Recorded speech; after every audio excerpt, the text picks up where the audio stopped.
കോളിളക്കം സൃഷ്ടിച്ച സൗമ്യ കൊലക്കേസ് പ്രതി ഗോവിന്ദച്ചാമി ജയിൽ ചാടി എന്നതാണ് ഇന്നത്തെ നടുക്കുന്ന വാർത്ത. കണ്ണൂർ സെൻട്രൽ ജയിലിൽ നിന്നാണ് ഇയാൾ ചാടിയത്. ജയിൽ അധികൃതർ ഇന്ന് രാവിലെ സെൽ പരിശോധിച്ചപ്പോഴാണ് ഇയാളെ കാണാനില്ലെന്ന് മനസ്സിലായത്. 2011 ഫെബ്രുവരി 1 എറണാകുളത്ത് നിന്നും ഷൊർണൂരിലേക്ക് പോയ ട്രെയിനിലെ വനിതാ കമ്പാർട്ട്മെന്റിൽ വെച്ചായിരുന്നു സൗമ്യ ആക്രമിക്കപ്പെട്ടത്.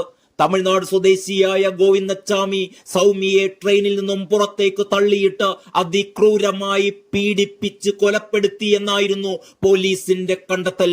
ആക്രമണത്തിൽ ഗുരുതരമായി പരിക്കേറ്റ സൗമ്യ ഫെബ്രുവരി 6 തൃശൂർ മെഡിക്കൽ കോളേജിൽ വെച്ച് മരിക്കുകയായിരുന്നു. ഈ കേസിൽ വധശിക്ഷയ്ക്ക് വിധിക്കപ്പെട്ടുവെങ്കിലും പിന്നീട് ഗോവിന്ദച്ചാമിയുടെ ശിക്ഷ ജീവപര്യന്തമായി കുറയ്ക്കുകയായിരുന്നു. ഇയാൾക്ക് ഒരു കൈ മാത്രമേയുള്ളൂ. ഇയാൾക്കായി പോലീസ് വ്യാപകമായ തിരച്ചിൽ തുടങ്ങിയിട്ടുണ്ടെന്നാണ് അറിയുന്നത്. അതേസമയം ഇയാൾ അതീവ സുരക്ഷയുള്ള കണ്ണൂർ സെൻട്രൽ ജയിലിൽ നിന്ന് എങ്ങനെ രക്ഷപ്പെട്ടു എന്ന് വ്യക്തമല്ല എങ്കിലും പുറത്തുനിന്ന് ഉന്നതരടക്കമുള്ളവരുടെ സ്വാധീനം ലഭിച്ചിട്ടുണ്ട് എന്നത് ഉറപ്പാണ്. ഗോവിന്ദച്ചാമി ജയിൽ ചാടിയതറിഞ്ഞ് ഞെട്ടിത്തരിച്ചിരിക്കുകയാണ് സൗമ്യയുടെ അമ്മ സുമതി. തന്റെ ശരീരം വിറയ്ക്കുന്നുവെന്നും എത്രയും പെട്ടെന്ന് അവനെ പിടിക്കണമെന്നും അവർ പ്രതികരിച്ചു. പുറത്തുനിന്ന് സഹായം ലഭിക്കാതെ ജയിൽ ചാടാൻ കഴിയില്ല എന്നും ജയിൽ ഉദ്യോഗസ്ഥരുടെ ഭാഗത്ത് വീഴ്ചയുണ്ടായി എന്നും സുമതി കുറ്റപ്പെടുത്തുന്നു. അമ്മയുടെ പ്രതികരണം ഇങ്ങനെയായിരുന്നു: ഞാനിതാ ഇപ്പോഴാണ് ആ വിവരമറിഞ്ഞത്. വീട്ടിൽ TV ഇല്ല. ഇത്രയും വലിയ ജയിലിൽ നിന്ന് ഇവൻ എങ്ങനെ ചാടിപ്പോയി? അതിന് സഹായം ലഭിച്ചിരിക്കുമല്ലോ. എത്രയും പെട്ടെന്ന് അവനെ പിടിക്കണം. ജയിലധികൃതർ വിവരമറിയാൻ വൈകിയത് അതീവ കുറ്റകരമാണ്. ഒരു പെൺകുട്ടിയെ പിച്ച് ചിന്തിയവനാണവൻ. ശരീരം വിറച്ചിട്ട് എനിക്കൊന്നിനും വയ്യ. എത്രയും പെട്ടെന്ന് തന്നെ അവനെ പിടിക്കട്ടെ. നമ്മുടെ പോലീസ് അവനെ പിടിക്കുമെന്ന് തന്നെയാണ് എന്റെ പ്രതീക്ഷ. ജയിൽ ജീവനക്കാർക്ക് വീഴ്ചയുണ്ടായി, ആ അമ്മ പറയുന്നു.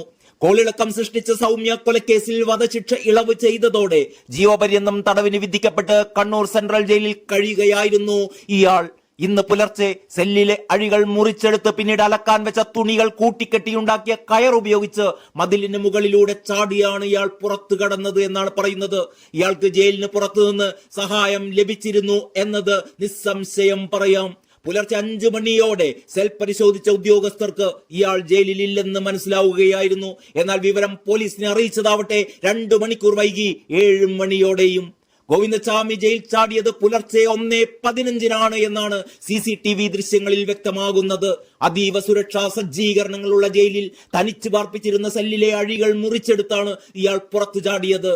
അലക്കാൻ വെച്ചിരുന്ന തുണികൾ കൂട്ടിക്കെട്ടി കയർ പോലെയാക്കി പിന്നീട് മതിന് മുകളിലുള്ള ഫെൻസിംഗിൽ തുണി കുരുക്കി അതേ തുണി ഉപയോഗിച്ച് ഇയാൾ മതിലിൽ നിന്ന് താഴേക്ക് ഊർന്നിറങ്ങുകയായിരുന്നു.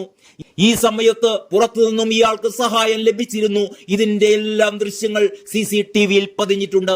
എന്നാൽ ജയിൽ ഉദ്യോഗസ്ഥർ വിവരമറിഞ്ഞത് രാവിലെ 5 മണിയോടെയാണ് എന്നോർക്കണം. സെല്ലിനകത്ത് ഇയാൾ ഇല്ലെന്ന് കണ്ട് ജയിൽ പരിസരത്ത് ഇയാളെ ഉദ്യോഗസ്ഥർ തിരഞ്ഞു നടന്നു. അപ്പോഴേക്കും കൊടും കുറ്റവാളി ജയിലിന് പുറത്ത് കടന്ന് മണിക്കൂറുകൾ പിന്നിട്ടിരുന്നു എന്നാണ് ഇപ്പോൾ വ്യക്തമാകുന്നത്. ശേഷം 7 മണിയോടെ മാത്രമാണ് പ്രതി ജയിൽ ചാടി എന്ന വിവരം ജയിൽ അധികൃതർ പോലീസിനെ അറിയിക്കുന്നത്. ഏറ്റവും കുറ്റകരമായ അനാസ്ഥ. ഇതോടെയാണ് ജയിലിന് പുറത്തേക്ക് അന്വേഷണം വ്യാപിപ്പിച്ചത്.